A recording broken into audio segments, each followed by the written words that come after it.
Hello students, how are you all. तो हम लोग अपना स्टाफिंग का चैप्टर कर रहे थे। स्टाफिंग आपका टर्म 2 का सीबीएसई बोर्ड का चैप्टर है, बिजनेस स्टडीज का। तो स्टाफिंग में हमने देख लिया था कि स्टाफिंग क्या है, पूरा प्रोसेस है, ठीक है। एंड इस प्रोसेस में डिफरेंट डिफरेंट स्टेप्स होते हैं। तो फर्स्ट स्टेप जो इसका था रिक्रूटमेंट का, उसको हमने कर लिया था। उसमें देखा था कि रिक्रूटमेंट करने के दो सोर्सेज होते हैं, internal and external. Internal complete हो चुका था। एक्सटर्नल सोर्स हम लोगों ने जो उसके वेरियस वेज थे, जो डिफरेंट तरीके थे एक्सटर्नल सोर्सेज के, वो कर लिए थे। अब इस वीडियो में देखेंगे कि एक्सटर्नल सोर्सेज के मेरिट्स एंड डीमेरिट्स क्या होते हैं। एंड उसके बाद आपको सिलेक्शन, जो कि सेकेंड प्रोसेस है स्टाफिंग फंक्शन में, रिक्रूटमेंट के बाद सिलेक्शन का एक ब्रीफ इंट्रोडक्शन दे दिया जाएगा, ठीक है। तो अब हम लोग शुरू करते हैं एक्सटर्नल सोर्सेज के मेरिट्स एंड डीमेरिट्स से, ठीक है। तो what are the merits of external sources of recruitment.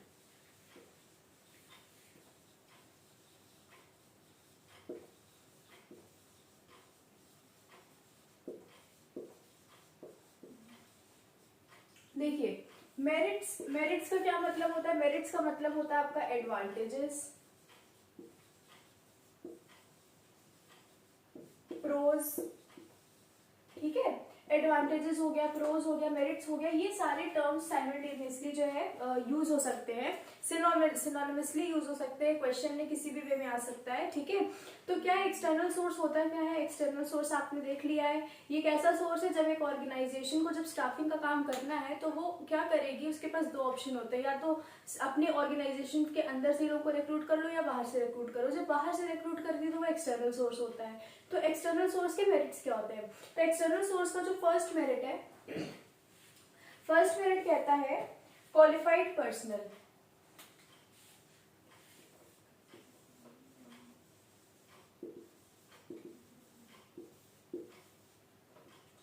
Qualified personal, तो क्वालिफाइड पर्सनल का क्या मतलब होता है कि जो भी पर्सनल होता है क्या, देखिए पर्सनल यहाँ पर आप देख रहे हैं, पर्सनल में यहाँ दो एन यूज हो रहा है, डबल एन यूज हो रहा है। एक पर्सनल आपका होता है PERSONAL एंड दूसरा आपका ये डबल एन वाला। तो ये जो डबल एन वाला पर्सनल है, इस पर्सनल का मतलब होता है आपका ह्यूमन रिसोर्सेज, ठीक है। हम ह्यूमन रिसोर्सेज देख चुके हैं, आपको ह्यूमन रिसोर्सेज पता है। तो ह्यूमन रिसोर्सेज के लिए पर्सनल टर्म यूज हो रहा है। तो यहाँ पर्सनल का मतलब ह्यूमन रिसोर्सेज से है। ह्यूमन रिसोर्सेज का मतलब वही आपका जो एम्प्लॉयज काम कर रहे हैं, जो स्टाफ है, जो लेबर्स काम कर रहे हैं, उन्हीं से रिलेटेड है। तो कह रहे हैं क्वालिफाइड पर्सनल। यहाँ पे कह रहे हैं कि एक्सटर्नल सोर्स क्या करता है, जो भी एक्सटर्नल सोर्स से हम स्टाफ को रिक्रूट करते हैं, ह्यूमन रिसोर्सेज को रिक्रूट करते हैं, दे आर क्वालिफाइड। क्वालिफाइड मतलब उनकी क्वालिफिकेशंस बहुत अच्छी रहती है, ठीक है। स्किल्ड होते हैं, क्वालिफाइड होते हैं, उन्होंने अच्छी अच्छी डिग्रीज करी होती है, वो बहुत एक्सपीरियंस्ड होते हैं। ऐसा होता क्यों है, देखिए इसमें कहा गया है कि by using external sources of recruitment, management can attract qualified and trained people to apply for the jobs in the organization। अब देखिए जैसे ही हमारा एरिया बढ़ जाता है जहां से हम अपना सोर्स को ले रहे हैं, तो हमारे पास वैरायटी बढ़ जाती है, ठीक है। अब अगर एक आप खुद ही एग्जांपल ले लो, आप स्कूल में हो, आप स्कूल में पढ़ रहे हो एंड स्कूल में आपको एक पर्टिकुलर क्लास के लिए टीचर्स की जरूरत है। तो अगर आप इंटरनल सोर्स ऑफ रिक्रूटमेंट करोगे तो आपको पता है कि आपके स्कूल के अंदर जो टीचर्स काम कर रही हैं पहले से, उन्हीं को आप उस पर्टिकुलर पोजीशन पे टीचर बना सकते हो, ठीक है। उन्हीं को आपका बोर्ड जो स्कूल का है वो टीचर बना सकता है। It can choose from within the organisation, from within the school जो टीचर्स काम कर रहे हैं आपके। तो उसमें क्या है, एक लिमिट है। क्यों लिमिट है, कि वो टीचर्स उसी पर्टिकुलर स्कूल में काम कर रहे हैं, उनका जो एक्सपीरियंस है, उनका जो तरीका है पढ़ाने का, वो सब लगभग सेम टू सेम है, ठीक है। लेकिन अगर एक्सटर्नल सोर्स को वो देखेंगे जाके, जब अगर उन्होंने उस पोजीशन के लिए एक्सटर्नल रिक्रूटमेंट को यूज करा, तो एक्सटर्नल में क्या होगा, डिफरेंट डिफरेंट टीचर्स अप्लाई कर सकेंगे। एंड वो जो डिफरेंट टीचर्स होंगे वहां पर वेराइटी हो जाएगी, वहां पर ऑप्शन ज्यादा हो जाएंगे। कोई बहुत ज्यादा डिग्री से क्वालिफाइड होगा, कोई टीचर बहुत सालों का एक्सपीरियंस लेकर आ रहे होंगे, कोई एक बहुत अच्छे स्कूल में पढ़ाकर, हो सकता है इस पर्टिकुलर स्कूल से बेटर स्कूल में वो पहले टीचर रहे हो, तो उनका एक्सपीरियंस अलग होगा, उनका वे अलग होगा। तो यहाँ पे कह रहे हैं कि एक्सटर्नल रिक्रूटमेंट जब हम करते हैं तो हम क्वालिफाइड पीपल को अपने ऑर्गेनाइजेशन में एम्प्लॉय कर सकते हैं, ठीक है, उनको रिक्रूट कर सकते हैं। अब इसके बाद आपको आता है सेकेंड मेरिट होता है वाइडर चॉइस। वाइडर चॉइस, तो वाइडर चॉइस का क्या मतलब है कि जब हम एक्सटर्नल रिक्रूटमेंट को यूज करते हैं तो चॉइस जो है जिसमें से हमें चूज करना है, अब रिक्रूट करना है जिन पर्टिकुलर ग्रुप में से, वो चॉइस बहुत वाइड हो जाती है। क्यों ऐसा होता है? सेम वही रीजन है। इंटरनल में क्या होता है, इंटरनल में ऑर्गेनाइजेशन के अंदर जितने लोग हैं उतने तक आपकी लिमिट हो जाएगी। अगर आपके स्कूल के अंदर केवल 50 टीचर्स हैं तो आप उन 50 से ही किसी को रिक्रूट करके उस पर्टिकुलर जॉब के लिए जिसके लिए आप रिक्रूट करना चाहते हो वहां कर सकते हो। लेकिन अगर एक्सटर्नल आप लोगे तो एक्सटर्नल में आपका जो चॉइस है वो एक सिटी में भी पूरा फैल सकता है, तो पूरी सिटी के टीचर्स अप्लाई कर सकते हैं, ऐसा होता है। तो यहाँ पे ये बताया गया है कि जब वैकेंसीज हम बहुत वाइडली एडवर्टाइज करते हैं, आपको पता है एक्सटर्नल में क्या होता है, एक्सटर्नल में एडवर्टाइजमेंट बहुत इंपॉर्टेंट है, ठीक है, क्योंकि जब हम एडवर्टाइज करेंगे तभी लोगों को पता चलेगा, ठीक है। तो एडवर्टाइजमेंट करते हैं, एडवर्टाइजमेंट जो होता है वो डिफरेंट डिफरेंट टाइप के लोग, कई सारे लोग देख सकते हैं, ठीक है, कई सारे लोग देखते हैं, चॉइस वाइड हो जाती है हमारे पास। तो लार्ज नंबर ऑफ एप्लीकेंट्स हमें रिसीव होती है, मैनेजमेंट की चॉइस बढ़ जाती है। तो यही सेकंड मेरिट है कि यहाँ पे मेरिट किससे कंपेयर कर रहे हैं, देखो जितने भी मेरिट एंड डीमेरिट होते हैं ये इसके प्रीवियस टॉपिक से कंपेयर करे जाते हैं। अब जैसे आपने एक्सटर्नल रिक्रूटमेंट के पहले इंटरनल रिक्रूटमेंट पढ़ा, तो इंटरनल रिक्रूटमेंट से कंपेयर करके ये मेरिट्स बताए जा रहे हैं, ठीक है। तो यहाँ पे यही कहा जा रहा है कि एक्सटर्नल रिक्रूटमेंट के जो आपको मेरिट्स दिख रहे हैं, जो एडवांटेजेस दिख रहे हैं, ये किसके कंपैरिजन में, इंटरनल के कंपैरिजन में। इंटरनल में आपको इतने क्वालिफाइड पर्सनल मिलने की थोड़ी चॉइस कम हो जाती है, इंटरनल में आपको इतनी wide availability of human resource, wide availability नहीं मिल पाती है, वाइडर चॉइस अवेलेबल नहीं होती है, ठीक है। तो ये उससे कंपेयर करके मेरिट्स बताए जा रहे हैं। उसके बाद थर्ड आपको होता है फ्रेश टैलेंट।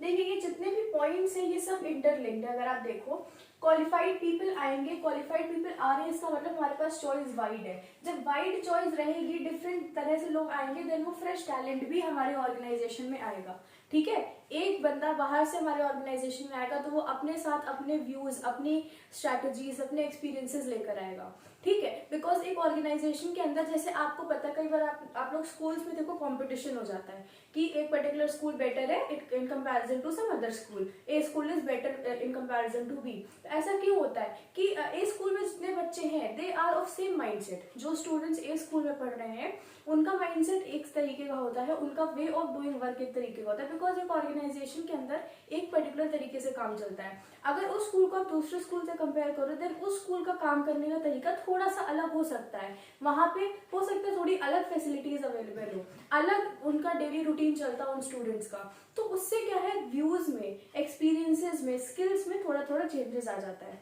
और उसी में हम कंपेयर कर सकते हैं कि इस स्कूल के बच्चे ज्यादा अच्छे, उस स्कूल के वैसे हैं। ऐसे वैसे करना तो नहीं चाहिए, बट अगर आप बिजनेस वर्ल्ड में देखो, ऑर्गेनाइजेशन के बारे में, तो वहां पे इस चीज का बहुत इफेक्ट पड़ता है। तो अब जब हम एक्सटर्नली रिक्रूट करेंगे तो एक्सटर्नली में जो बाहर से इंसान आ रहा है, बाहर से पर्सन आ रहा है, that person has been expose to different types of environment, ठीक है, वो अलग अलग तरह के एनवायरनमेंट में एक्सपोज हो चुका है। इंटरनल रिक्रूटमेंट में हम जिसे रिक्रूट कर रहे हैं उस पोस्ट के लिए, वो उसी पर्टिकुलर ऑर्गेनाइजेशन के एनवायरनमेंट से ही आप कह सकते हो एक्सपीरियंस कर चुका है, तो उसके थोड़ा नया टैलेंट हमें नहीं मिल पाता है इंटरनल में in comparison to external recruitment में। तो एक्सटर्नल में fresh talent is available, present employees जो है ऑर्गेनाइजेशन के वो इनसफिशिएंट हो सकते हैं, ठीक है। जरूरी तो नहीं है कि हम अपने ऑर्गेनाइजेशन से रिक्रूट कर लें। अगर हर पर्सन अपनी जॉब मिल चुकी है देन किसी को मुझसे हटा के दूसरी पोस्ट पे नहीं ला सकते until and unless there is a case of promotion, ठीक है। तो ये चीज हो जाती है। तो क्या होता है कई बार they are not fulfilling the criteria, जिस भी जॉब के लिए हम चाह रहे हैं कि उस पर्सन को रखें, हो सकता है हमारे ऑर्गेनाइजेशन में ऐसा कोई पर्सन प्रेजेंट ही ना हो जो उस जॉब की क्राइटेरिया को, एलिजिबिलिटी को फुलफिल करता हो, ठीक है। एक्सटर्नल रिक्रूटमेंट क्या है, वाइड चॉइस आता है, ठीक है। वाइड चॉइस के साथ नए नए लोग आते हैं और उनका जो टैलेंट होता है, टैलेंट का क्या मतलब है, उनका एक्सपीरियंस, ठीक है, उनकी स्किल्स अलग होती हैं, तो नया फ्रेश टैलेंट आता है ऑर्गेनाइजेशन में, तो ये भी ऑर्गेनाइजेशन के लिए बेनिफिशियल है एंड अगर ये टैलेंट जो है ऑर्गेनाइजेशन को बेनिफिट कर रहा है, ठीक है। उसके बाद आपका फोर्थ मेरिट आता है कॉम्पिटिटिव स्पिरिट। कॉम्पिटिटिव स्पिरिट का क्या मतलब है, देखिए कॉम्पिटिटिव वर्ड कहां से आया, कॉम्पिटिशन से आया, ठीक है। तो यहाँ कह रहे हैं कॉम्पिटिटिव स्पिरिट हो जाती है। स्पिरिट का क्या मतलब है, स्पिरिट मतलब सोल, ठीक है। एक पर्सन, यहाँ पे स्पिरिट मतलब सोल, वैल्यूज, थिंकिंग, उससे आपका स्पिरिट से रिलेटेड है। तो स्पिरिट जो है तो कह रहे हैं कि ऑर्गेनाइजेशन में कॉम्पिटिटिव स्पिरिट हो जाती है, कॉम्पिटिशन की फीलिंग आ जाती है। क्या ये कह रहे हैं? कॉम्पिटिशन की फीलिंग आ जाती है, कंपटीशन की फीलिंग आ जाती है। देखो ऐसा होता क्यों, देखो यहाँ पे कह रहे हैं कि if a company is tapping external sources, external sources को अगर वो यूज कर रही है, देन जो स्टाफ ऑलरेडी एग्जिस्ट कर रहा है उस कंपनी के अंदर, उनमें कंपटीशन आ जाएगा। क्यों? Because they will compete with the outsider and they will work harder to show better performance. अब देखो ऑर्गेनाइजेशन, अभी टीचर का एग्जाम्पल ले लेते हैं जो स्कूल में चल रहा है। आपके टीचर्स आपके स्कूल में काम कर रहे हैं, ठीक है। अब उन्हें पता चल रहा है कि कोई, फॉर एग्जांपल देखिए 12th की टीचर चाहिए, ठीक है। स्कूल में 12th की पर्टिकुलर सेक्शन की टीचर नहीं है, तो अब वहां पे उस सब्जेक्ट के लिए टीचर चाहिए। तो एक टीचर जो कई सालों से 10th क्लास को पढ़ा रहे हैं या 9th क्लास को पढ़ा रहे हैं उसी पर्टिकुलर सब्जेक्ट में, देन उनके अंदर ये चीज आएगी कि I am having the experience, ठीक है। तो उस पोस्ट पे 12th की टीचर के लिए उनको प्रमोट कर देना चाहिए, बिकॉज इंटरनल में क्या होता है, प्रमोशन एंड ट्रांसफर होता है। तो वो सोचेगा, वो टीचर सोचेंगे कि because I am having the experience and एक उनकी लॉयल्टी रही उस ऑर्गेनाइजेशन के साथ, इतने सालों उन्होंने उस ऑर्गेनाइजेशन के साथ काम किया, तो उनको वो पोस्ट मिलनी चाहिए, ठीक है। लेकिन अब इस केस में अगर ऑर्गेनाइजेशन सोचेगी कि ये टीचर फिर भी केपेबल नहीं है कि 12th की टीचर को 12th की वो टीचर बन सके, तो वो ऑर्गेनाइजेशन एक्सटर्नल रिक्रूटमेंट करेगी। अब जब वो एक्सटर्नल रिक्रूटमेंट कर रही है तो वो एक तरीके से वो 10th की टीचर को ऐसा फील होगा कि वो उस पोस्ट के लिए केपेबल नहीं लग रही है। ऑर्गेनाइजेशन को वो 10th की टीचर 12th की पोस्ट के लिए केपेबल नहीं लग रही है, एलिजिबल नहीं लग रही है, therefore the organisation is opting for external recruitment. तो यहाँ पे वो टीचर के अंदर एक कंपटीशन की स्पिरिट आ जाएगी कि now I have to work better, ठीक है, और अच्छा परफॉर्म करना है ताकि I will compete with the outsider, जो आउटसाइडर टीचर्स आ रहे हैं उनसे कम्पीट करने के लिए, कि ऑर्गेनाइजेशन को लगे कि I am better for that post, ठीक है। तो अब वो कंपटीशन की स्पिरिट उनमें आ जाएगी। जो एम्प्लॉइज होंगे वो आपस में कंपटीशन करेंगे and this competition will be healthy. Healthy क्यों होगा? बिकॉज ये कंपटीशन ये प्रूव करेंगे वो कि वो इस ऑर्गेनाइजेशन के लिए बेटर है, ठीक है। वो एक बेटर एम्प्लॉय बनना चाहेंगे एंड बेटर एम्प्लॉय बनने के लिए वो काम अपना अच्छे से करेंगे, ठीक है। तो अगर ऐसी चीजें हो रही है तो ऑर्गेनाइजेशन को तो बेनिफिट ही होगा। कंपटीशन स्पिरिट अगर आ जाएगी देन ऑर्गेनाइजेशन को बेनिफिट होगा, because now they will perform better, वो और अच्छे से काम करेंगे, ठीक है, और टाइमली काम करेंगे कि और वो अपनी वैल्यू बढ़ाना चाहेंगे, ठीक है। तो ये कंपटीशन की स्पिरिट आ जाएगी which is a good thing for the organisation. क्योंकि यहाँ पे मेरिट्स क्या है, ये मेरिट्स अगर हम कह रहे हैं कि एक्सटर्नल सोर्सेज के मेरिट्स हैं, तो ये एक्सटर्नल सोर्सेज के एडवांटेजेस किसके लिए हो रहे हैं? ऑर्गेनाइजेशन के लिए एडवांटेजेस है, ठीक है। अब इसके बाद हम आते हैं लिमिटेशंस पे। मेरिट्स के बाद अब लिमिटेशंस पर आते हैं ना। लिमिटेशंस क्या होते हैं भाई? मेरिट्स का ऑपोजिट होता है लिमिटेशन।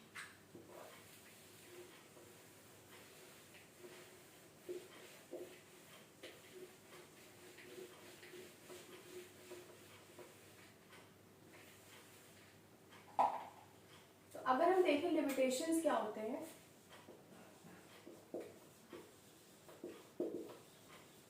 लिमिटेशंस का क्या मतलब होता है? लिमिटेशंस का मतलब होता है डीमेरिट्स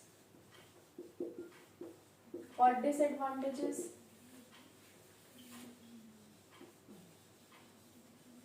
और कॉन्स। डीमेरिट्स हो गए, डिसएडवांटेजेस हो गए, कॉन्स हो गए, ये आपके लिमिटेशन होते हैं। लिमिट कर ले अगर ऑर्गेनाइजेशन को कोई चीज अगर लिमिट कर रही है आपको, कोई चीज आपको डिसएडवांटेज दे रही है, तो वो डीमेरिट है आपके लिए, ठीक है। तो ये डिफरेंट टर्म्स हैं जो आपके क्वेश्चन पेपर में आ सकते हैं, ठीक है। तो you should be aware, because commerce में क्या है, कॉमर्स में कीवर्ड्स का बहुत इंपॉर्टेंट रोल होता है। यहाँ पे हर एक कीवर्ड जो भी आप है वो एक दूसरे से डिफरेंट है। Consumer is different from customer, customer अलग है, कंज्यूमर अलग चीज होती है, जबकि इंटरचेंजेबली हम लोग यूज कर देते हैं, ठीक है। तो उस तरीके से टर्म्स बहुत इंपॉर्टेंट होते हैं। अब क्या है लिमिटेशंस, ये अब ये कह रहे हैं कि एक्सटर्नल सोर्स की जब हमने एडवांटेजेस देखे, अब ऐसे नुकसान क्या क्या जो ऑर्गेनाइजेशन को झेलना पड़ता है बिकॉज ऑर्गेनाइजेशन ने एक्सटर्नल सोर्स को चूज करा है। तो अगर एक्सटर्नल सोर्स को चूज करेगी तो जो पहला लिमिटेशन आ रहा है उसके सामने वो होता है डिससैटिस्फैक्शन अमंग एग्जिस्टिंग स्टाफ। क्या है ये? Dissatisfaction among existing staff.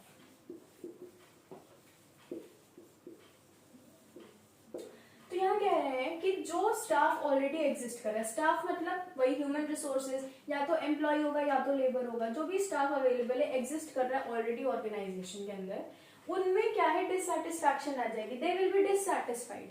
उनको ये एक्सटर्नल सोर्स अच्छा लगेगा। ऑब्वियस सी बात है, अभी जो आपको केस बताया गया लास्ट वाला कंपटीशन वाला, तो दे आर डिससैटिस्फाइड।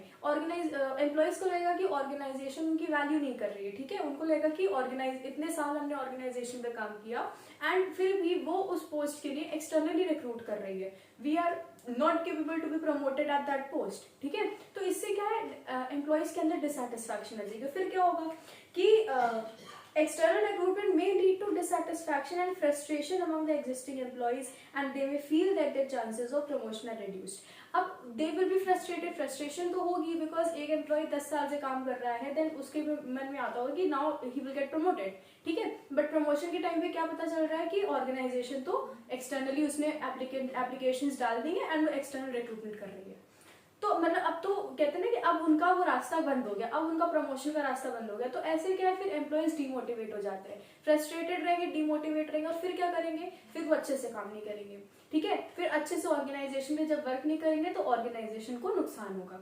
तो ये है कि एक्सटर्नल से ये एक कंपटीशन की स्पिरिट तो आती है, कंपटीशन की स्पिरिट रहती है कि they will all compete with each other, कि हम अच्छा काम करेंगे कि हमें प्रमोशन मिल जाए, ठीक है। लेकिन उसके बाद क्या होता है, अगर प्रमोशन नहीं मिलता है देन वही कंपटीशन की स्पिरिट बुरा बन जाता है, बिकॉज नाउ दैट एम्प्लॉय हो गया फ्रस्ट्रेशन में आ गया, वो सारी फ्रस्ट्रेशन निकाल देगा काम पे, ठीक है, टाइम पे नहीं करेगा, ये सब कर देगा, तो जिससे ऑर्गेनाइजेशन को नुकसान हो जाएगा, ऐसा हो जाता है।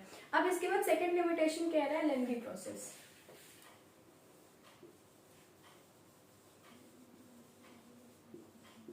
लेंथी प्रोसेस का क्या मतलब है, लेंथी मतलब लॉन्ग, बहुत लंबा प्रोसेस हो जाता है जब हम एक्सटर्नल रिक्रूटमेंट को यूज करते हैं। क्यों एक्सटर्नल रिक्रूटमेंट लेंथी प्रोसेस है, देखो recruitment from external sources takes a long time. Business has to notify the vacancies and wait for applications to initiate the selection process. अब देखो होता क्या है, इंटरनल में आपने देखा कि इंटरनल में दो तरीके होते हैं, या तो प्रमोशन कर दो या ट्रांसफर कर दो। तो प्रमोशन एंड ट्रांसफर में क्या है कि उन्हें ऑर्गेनाइजेशन को पता है कि हम किसे प्रमोट कर सकते हैं, किसे ट्रांसफर कर सकते हैं, उतने ही लोगों से वो कॉन्टैक्ट में तुरंत आ सकते हैं, बिकॉज उसी के ऑर्गेनाइजेशन के लोग हैं, डायरेक्टली कॉन्टैक्ट में आ जाते हैं, बात कर लेते हैं एंड उसके बाद आगे का प्रोसीजर कर देते हैं। रिक्रूटमेंट कहता क्या है, रिक्रूटमेंट यही कहता है कि लोगों को स्टिमुलेट करना कि वो जॉब के लिए अप्लाई कर दे। इंटरनल के रिक्रूटमेंट के केस में क्या हो रहा है कि उसमें जब इंटरनल सोर्स यूज करा जा रहा है देन ऑर्गेनाइजेशन के पास ऑलरेडी वो पीपल अवेलेबल है, जिनको स्टिमुलेट करना है कि वो जॉब के लिए अप्लाई करे, वो उसके पास ऑलरेडी अवेलेबल है, उसे पता है कि हमें इतने से में ही चूज करना है, तो बहुत ज्यादा काम यहाँ पे कम हो जाता है। वहीं एक्सटर्नल में क्या करना है, उन्हें लोगों को पहले बताना है, पहले एडवर्टाइजमेंट निकालना है कि हमारे ऑफिस में ये पोस्ट खाली है, ठीक है। वो एप्लीकेशन, वो पूरा एडवर्टाइजमेंट निकालने का उनका एक्सपेंसेस होंगे, एक्सपेंसेस मतलब खर्चे होंगे, एक्सपेंसेस होंगे। उसके बाद क्या है, जब लोग उसके लिए अप्लाई कर देंगे तो एप्लीकेशन के कई सारे फॉर्म्स आएंगे। आपको पता है रिक्रूटमेंट क्या है, पूल ऑफ कैंडिडेट्स आ जाते हैं रिक्रूटमेंट में, पूल ऑफ कैंडिडेट्स बना देता है, हजारों लाखों में एप्लीकेशंस आ जाएंगी, पर इतनी तो वो वैकेंसी है नहीं उनके पास, पर उनको वो सारी एप्लीकेशंस पे गो थ्रू करना पड़ेगा, देखना पड़ेगा, ताकि वो सबसे बेस्ट को रिक्रूट कर सके।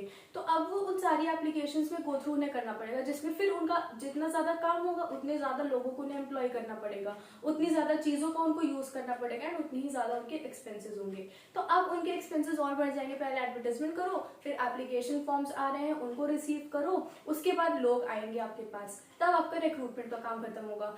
इंटरनल में क्या था, 1 सेकंड का काम ये रहता है, इंटरनल में रिक्रूटमेंट में इतनी टाइम लगती नहीं है, बिकॉज आपको या तो प्रमोट करना है या ट्रांसफर करना है। एक्सटर्नल में इतने तरह के सोर्सेज भी आपने देख लिए, वेब पब्लिशिंग हो गई एंड जितने भी लास्ट वीडियो में हमने पढ़े थे, तो उसमें क्या है, they are all incurring expenditure, उन सब में खर्चे होंगे इनके, ठीक है।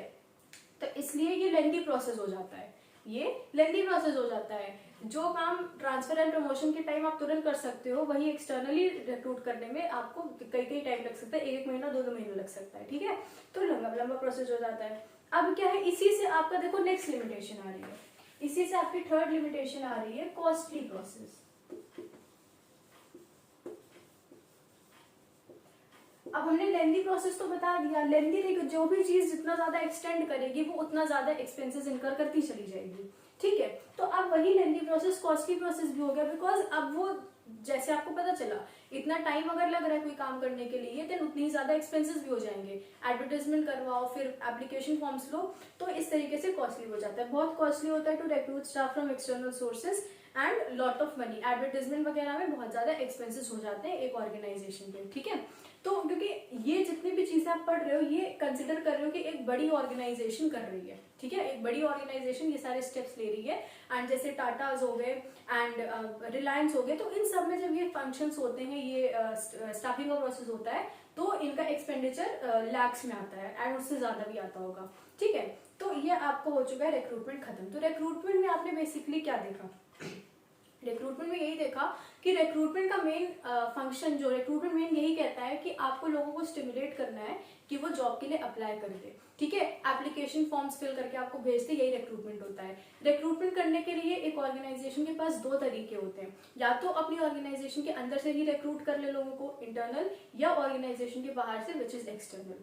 इंटरनल में क्या होता है, इंटरनल में या तो आप ट्रांसफर कर दो, सेम लेवल पे होता है ये, या प्रमोशन कर दो जिसमें पोस्ट बढ़ जाती है, दोनों तरीके यूज कर सकते हो। उसके कुछ मेरिट्स थे एंड उसके भी कुछ डीमेरिट्स थे। फिर एक्सटर्नल रिक्रूटमेंट में बहुत सारे केसेस हैं, एडवर्टाइजमेंट कर दो, वेब पब्लिशिंग कर दो, कैजुअल कॉलर्स, डायरेक्ट कॉलर्स, तो इन सब तरीके से आप एक्सटर्नल रिक्रूटमेंट कर सकते हो। एंड एक्सटर्नल रिक्रूटमेंट के मेरिट्स एंड डीमेरिट्स हो गए। तो जो रिक्रूटमेंट फर्स्ट स्टेप था स्टाफिंग प्रोसेस का, स्टाफिंग हम लोग पढ़ रहे हैं, स्टाफिंग का जो फर्स्ट स्टेप था रिक्रूटमेंट, वो यहाँ पे फिनिश होता है। अब रिक्रूटमेंट के बाद क्या है, रिक्रूटमेंट के बाद आपका आएगा सिलेक्शन। सिलेक्शन क्या होता है, सिलेक्शन को हम देखेंगे, सिलेक्शन को एकदम बेसिकली इसमें समझना है। Selection is the process of identifying and choosing the best person. जितनों को भी हमने रिक्रूट करा है, ईदर फ्रॉम इंटरनल या फिर फ्रॉम एक्सटर्नल, अब हमें उन्हें सेलेक्ट करना है, ठीक है। रिक्रूट करके तो आ गए हमारे पास लोग, अब हमें उन्हें सेलेक्ट करना है कि उसमें से वो बेस्ट कौन सा है जो जॉब के लिए आएगा। सिलेक्शन क्या है, सिलेक्शन एक नेगेटिव प्रोसेस होता है। नेगेटिव प्रोसेस क्यों कहते हैं, बिकॉज रिक्रूटमेंट में तो हमने जितनी ज्यादा लोग मिल गए उन सबको बुला लेंगे, हो जाता है। बट अब सिलेक्शन में क्या होगा, सिलेक्शन में जितने भी स्टेप होंगे, जितने भी स्टेप में करके आखिरी में सिलेक्शन का प्रोसेस खत्म होगा, तो सिलेक्शन के हर स्टेप में वो जो लोग हैं, अगर 100 लोग आए हैं रिक्रूट होके, तो फर्स्ट स्टेप में 100 में से केवल 50 बचेंगे। फिर सेकेंड स्टेप ऑफ सिलेक्शन में जाएंगे, वहां पे किसी तरह का कोई प्रोसेस करा जाएगा जिसमें से जो और एलिजिबल नहीं है वो और कम हो जाएंगे, 50 से 30 बच जाएंगे। उसके बाद फिर हो सकता है जॉब्स जो हो वो केवल 20 हो, जैसे लास्ट स्टेप आपका इंटरव्यू हो सकता है, तो अब उन 30 में से इंटरव्यू लिया जाएगा एंड टॉप 20 को सेलेक्ट करके जॉब दे दी जाएगी। तो सिलेक्शन में क्या हुआ, 100 लोग आए, 100 लोग में से एंड में केवल 20 लोग बच रहे हैं, बिकॉज सिलेक्शन के हर स्टेप में पीपल आर गेटिंग एलिमिनेटेड, उनको हम एलिमिनेट करते जा रहे हैं, कैंडिडेट्स का नंबर लेस होता जा रहा है, तो सिलेक्शन को हम नेगेटिव प्रोसेस कहते हैं। सिलेक्शन कैसे होता है, सिलेक्शन होता है दो तरीके से, टेस्ट से और इंटरव्यू से। अब सबसे बेसिक एग्जांपल आप इसका देख लो, जैसे सिविल सर्विसेज का एग्जाम होता है, तो सिविल सर्विसेज के एग्जाम में क्या होता है, सबसे पहले आप फॉर्म फिल करते हो। सिविल सर्विसेज होती क्या है, सिविल सर्विसेज जॉब होती है जिसमें आपको एसडीएम, डीएम ये वाली पोस्ट दी जाती है आईएएस आईपीएस बनने के लिए। तो इसके लिए क्या होता है, सबसे पहले फॉर्म्स होते हैं। फॉर्म्स जब आते हैं तो जो भी कैंडिडेट्स एलिजिबल हैं वो क्या करते हैं, फॉर्म्स फिल कर देते हैं। तो बच्चों को कहाँ से पता चलता है कि फॉर्म्स आ गए, फ्रॉम द नोटिफिकेशंस, न्यूज़पेपर में पता चलता है, फोन से ऑनलाइन नेट से पता चलता है। तो ये जो उनको पता चल रहा है कि अब हमें फॉर्म्स फिल करने का टाइम आ गया है, ये क्या, ये उनका रिक्रूटमेंट का प्रोसेस है। जो सिविल सर्विसेज एग्जाम कंडक्ट कर रही है यूपीएससी, ये उसका रिक्रूटमेंट का प्रोसेस है। उसने स्टिमुलेट कर दिया बच्चों को कि वो अप्लाई कर दे, ठीक है, वो फॉर्म फिल कर दे।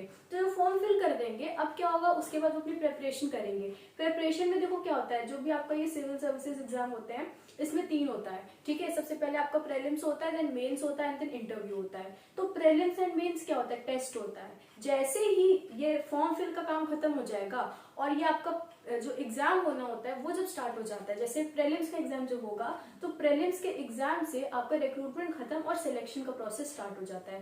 बिकॉज अब इस स्टेप में जो प्रीलिम्स क्लियर कर पाएंगे वो ही मेंस दे पाएंगे। तो यहाँ पर देख लो, जितनों ने फॉर्म भरा उसमें से कुछ प्रीलिम्स को क्लियर कर पाएंगे, तो नंबर कम हो गया। फिर उसमें से जाएंगे, जो उन्होंने क्लियर करा वो मेंस में जाएंगे देने। जब मेंस का टेस्ट वो दे देंगे तो उसके बाद फिर और कुछ कम बच्चे बचेंगे, और उसके बाद एंड में जो फाइनल इंटरव्यू देंगे जाके, उस इंटरव्यू के बाद भी बहुत कम बचेंगे जो फाइनली आईएएस आईपीएस बन जाएंगे। तो ये क्या था, यहाँ पर आपने रिक्रूटमेंट एंड सिलेक्शन दोनों देख लिया। तो इसी तरीके से होता है सिलेक्शन में भी। प्रोसेस ऑफ सिलेक्शन क्या है, जिसमें इसमें क्या है, सिलेक्शन में जो टेस्ट होते हैं, तो आप ये बेसिकली पढ़ोगे कि जो सिलेक्शन के टेस्ट होते हैं वो किन किन टाइप के टेस्ट लेते हैं, एंड इंटरव्यू जो होता है वो कितने टाइप्स का होता है, इंटरव्यू कैसे करे जाते हैं, वो सारी चीजें आप पढ़ोगे। तो सिलेक्शन का प्रोसेस हो जाएगा, फिर सिलेक्शन के बाद धीरे धीरे आगे बढ़ेंगे।